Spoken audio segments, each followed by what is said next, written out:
This week on Report on Conditions, we take you into a confined space fire in Rubidoux, our HAZMAT team responds to an overturned fuel tanker in Mecca, and we honor the Norco Ara Firefighter of the Year.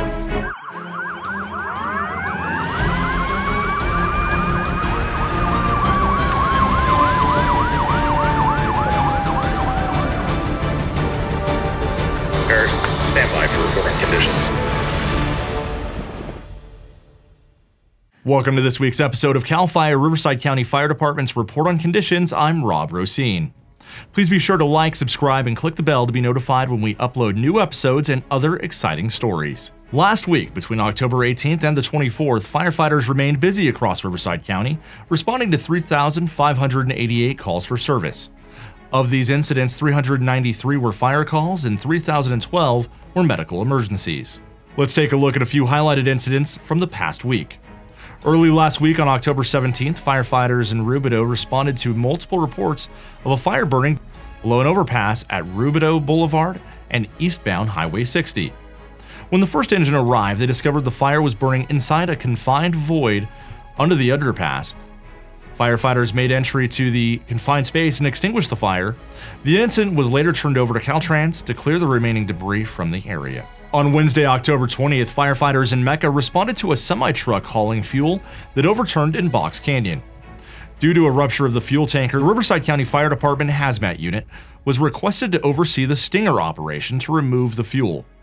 Battalion Chief Jorge Segura was on scene and gave an update on the incident.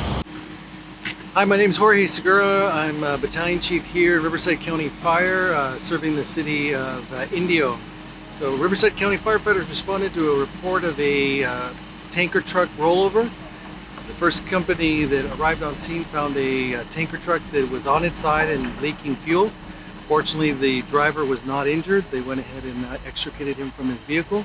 And then we responded the Riverside County Hazardous Materials team and Environmental Health, along with the mitigation company. So fuel was transferred onto another tanker, and the incident was mitigated successfully without any injuries to any civilians or firefighters. Early on Thursday morning, firefighters from stations 86 and 87 responded to an overturned vehicle that caught fire on Interstate 10 near the Cactus City rest stop. The driver of the vehicle was able to self-extricate, and the fire was quickly contained after arrival.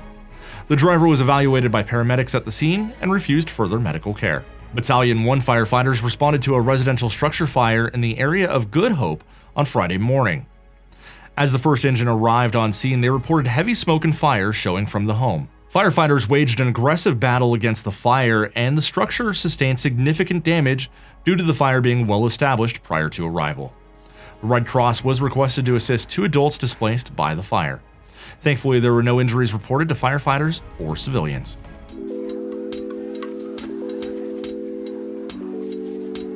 The weather is beginning to cool, and the night air is bringing with it a chill that may cause some begin to use heaters and fireplaces. It's important to keep these safety tips in mind as we enter sweater weather. Keep anything that can burn at least 3 feet or 1 meter away from heating equipment, like furnaces, fireplaces, wood stoves, or portable space heaters. Have a 3-foot or 1 meter kid-free zone around open fires and space heaters. Never use your oven to heat your home. Have a qualified professional install stationary space heating equipment, like water heaters or central heating equipment, according to the local codes and manufacturer's instructions.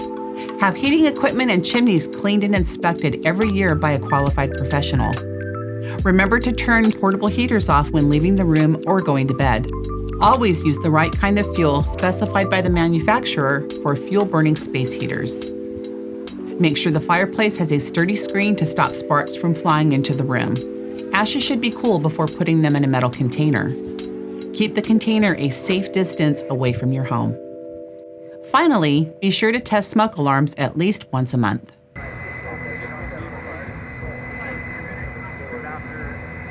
Last week, we met up with members of the Riverside County Combustible Materials Task Force to find out more about their mission and the important work they are doing to combat nuisance fires in the Coachella Valley. Hi, my name is Brian White. I'm a Division Chief with CAL FIRE and Riverside County Fire Department. We're here today in the unincorporated community of Mecca, and we're with the Riverside County Combustible Materials Task Force doing a mitigation and cleanup effort this morning. So the task force was originally created several years ago, and it was to reduce illegal and unwanted fires in the southern Coachella Valley. The initial mission was green waste fires, mulch, but our mission has really started to expand with illegal dumping. So today we're at Grapefruit in 4th Street, and what we have is a culvert or a overpassing, and we have a large transient population which has kind of taken up dwelling under there. We were involved in the way that we have kind of branched out to help with the homeless situation that we have in these areas and that have been going on for years. And obviously the health and safety is our priority as code enforcement is. And luckily, CAL FIRE, we have that extension with them due to the fact that they are involved with the combustible material team. So using our resources along with them, we were able to involve environmental health as well. And with these combined resources today, that are all in conjunction with the same combustible material team, we were able to come together and find a solution for this as quick as possible. We had a large population that was living underneath the bridge. We've had multiple fires, repeated incidents here, and that is causing a negative effect on the community and the citizens of Mecca.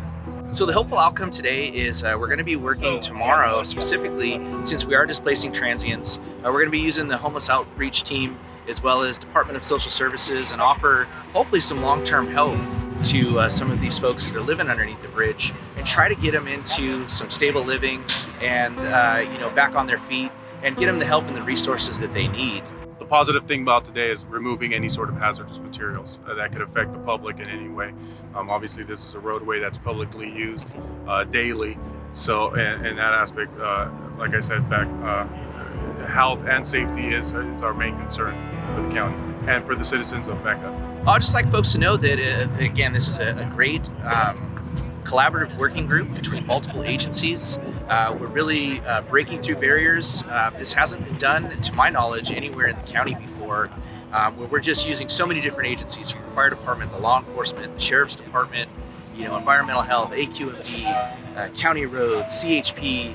There's so many players that are involved in this now, and really the goal is to reduce the illegal fires and improve the health and safety in the community.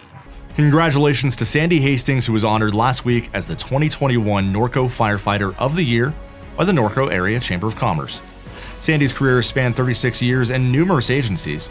She currently serves as a fire safety specialist assigned to the Northwest Division, serving the cities of Norco and Eastvale, where she coordinates and manages the fire inspection program and conducts plan reviews for fire protection systems, building construction projects, and new development.